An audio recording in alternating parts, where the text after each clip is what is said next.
Jawad Amuli, rahasia ibadah. Rahasia adalah aspek batin di balik aspek lahir yang dapat kita indrai dan bayangkan.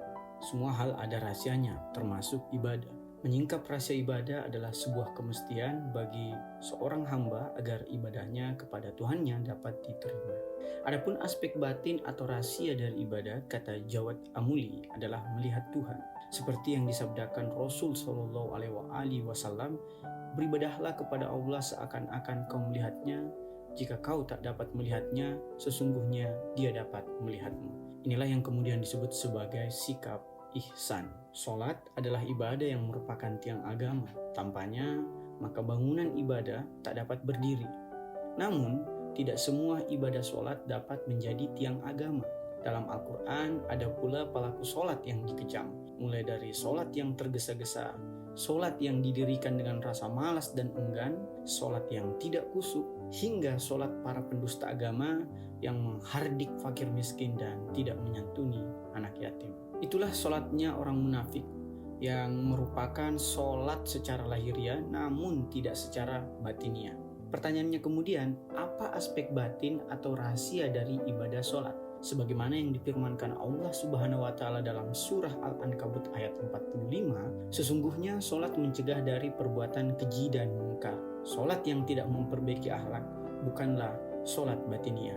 Akhlak yang baik adalah kebiasaan baik yang didasari oleh sikap ikhlas dan ihsan. Seseorang yang berlaku baik namun tidak mendasari perbuatan baiknya pada keihsanan dan keikhlasan kepada Allah Subhanahu wa Ta'ala tidak dapat disebut sebagai akhlak yang baik. Perbuatan baiknya hanya berdampak di dunia secara lahiriah. Sementara untuk ibadah puasa dalam surah Al-Baqarah ayat 183 termaktub aspek batin atau rahasia berpuasa, yaitu takwa. Takwa merupakan pengendalian diri agar dapat senantiasa menjalani perintah Allah dan menjauhi larangannya. Seseorang yang berpuasa tapi masih melakukan apa yang dilarang oleh Allah Subhanahu wa Ta'ala seperti berbohong atau memaki, maka puasanya hanyalah puasa lahiriah, bukanlah puasa batiniah. Puasa tersebut mungkin saja menggugurkan kewajiban, namun tidak akan diterima oleh Allah Subhanahu wa Ta'ala. Adapun aspek batin atau rahasia berdoa adalah tidak meminta hanya keperluan pribadi dan duniawi semata sembari meyakini bahwa Allah Subhanahu wa Ta'ala berhak mengabulkan atau menunda ijabah doa makhluknya. Karena dialah yang paling mengetahui apa dan kapan yang terbaik dari doa-doa makhluknya. Doa yang hanya mengharapkan keinginan duniawi adalah doa secara lahiriah dan tidak termasuk ibadah doa secara batin. Sudah semestinya kita untuk melepaskan diri dari belenggu-belenggu duniawi dan berdoa seakan-akan melihat ma'bud atau yang disembah. Bahkan untuk ibadah-ibadah non-mahda atau ibadah sosial diharuskan pula untuk memahami dan mengamalkan aspek batinnya. Keharusan berbudi pekerti dan menjaga diri pada ruang sosial diperlukan karena aspek batin dari moral publik tersebut didasarkan pada keyakinan bahwa orang lain adalah makhluk ciptaan Allah Subhanahu wa Ta'ala sama seperti kita. Bahkan berbudi pekerti bukan hanya ditujukan kepada sesama manusia, melainkan pula kepada binatang, tumbuhan, malaikat, dan alam semesta seluruhnya. Adapun wujud budi pekerti terbaik adalah sholawat, yaitu penghormatan kepada makhluk yang merupakan alasan mengapa alam semesta diciptakan, yaitu Rasulullah Shallallahu Alaihi Wasallam. Karena inilah sebaik-baik wujud syukur kepada Allah Subhanahu wa Ta'ala dan Rasul Shallallahu Alaihi Wasallam yang membuat kita dapat hidup dan mendapati pedoman hidup untuk kembali kepada pencipta. Bersalawatlah karena Allah dan para malaikat juga bersalawat kepada Rasulullah Shallallahu Alaihi Wasallam. Inilah sebaik-baik balasan kepada Rasul Shallallahu Alaihi Wasallam sebagai ayah spiritual umat manusia. Dalam Al-Quran surat Asy-Syura ayat 23, Allah Subhanahu wa Ta'ala berfirman, "Katakanlah, hai Muhammad, aku tidak meminta kepadamu sesuatu imbalan pun atas seruanku kecuali kasih sayang kepada keluargaku." Inilah aspek batin dari salawat, yaitu mencintai Rasul Shallallahu Alaihi Wasallam dan keluarganya yang suci. Salawat yang tidak menyertakan keluarga Rasul Shallallahu Alaihi Wasallam bukanlah salawat batiniah, melainkan salawat lahiriah atau salawat yang terpenggal. Itra Ahlul Bait atau keluarga suci pilihan Rasul Shallallahu Alaihi Wasallam merupakan saudara kembar Al-Quran, seperti yang disabdakan oleh Rasul Shallallahu Alaihi Wasallam.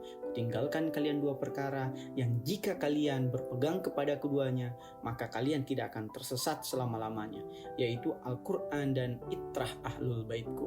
Keduanya tidak akan berpisah dan akan kembali kepadaku sampai menemuiku di telaga Kautsar. Adapun aspek batin dari membaca Al-Quran adalah ketenangan jiwa.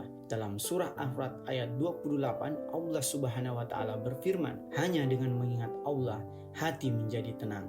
Mengaji Al-Quran tanpa mengingat Allah, justru mengingat dunia, bukanlah mengaji Al-Quran secara batiniah dan tidak akan menenangkan atau mengobati hati. Sayyidina Ali alaihissalam ketika bertanya kepada Rasul Shallallahu Alaihi Wasallam tentang amalan terbaik di bulan turunnya Al-Quran, yaitu bulan suci Ramadan, kemudian dijawab oleh Rasulullah Shallallahu Alaihi Wasallam, amalan terbaik di bulan suci Ramadan adalah wara atau menjaga diri dari dosa. Aspek batin dari wara adalah menjauhkan hati dari segala sesuatu selain Allah. Jawad Amuli kemudian menjelaskan mengenai 4 tingkatan wara, yaitu 1.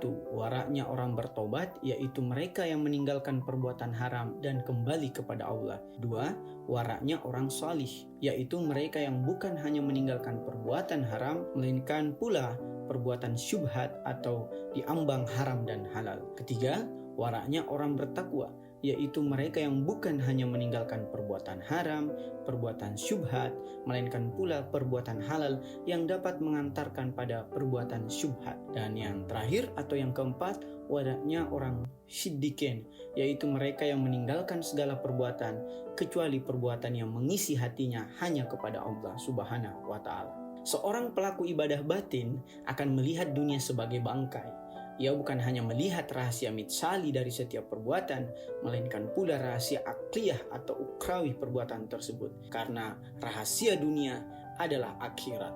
Orang-orang yang memahami segala rahasia mampu melihat aspek batin dari setiap perbuatan. Rasulullah Shallallahu Alaihi Wasallam, para imam alaihissalam, dan mereka yang menyucikan diri diberi ilham oleh Allah Subhanahu Wa Taala untuk dapat melihat aspek batin dari setiap perbuatan manusia. Rasulullah Shallallahu Alaihi Wasallam melihat seseorang memakan bangkai ketika seseorang tersebut sementara berghibah, karena aspek batin berghibah adalah memakan bangkai saudara sendiri, sebagaimana yang termaktub dalam Quran surat Al-Hujurat ayat 12. Sayyidina Ali alaihissalam sebagai pintu dari kota hikmah Rasulullah Shallallahu Alaihi Wasallam beratsar bahwa aku tidak menyembah Tuhan yang tidak aku lihat. Akhirul kalam, rahasia dari ibadah mencari ilmu adalah agar manusia dapat mengetahui hikmah, aspek batin atau rahasia dari segala sesuatu.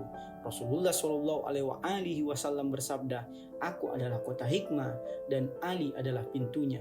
Barang siapa yang ingin memasuki sebuah kota, masukilah ia melalui pintunya. Selamat menuju kota hikmah melalui pintunya. Terima kasih, semoga berkah. Wassalamualaikum warahmatullahi wabarakatuh.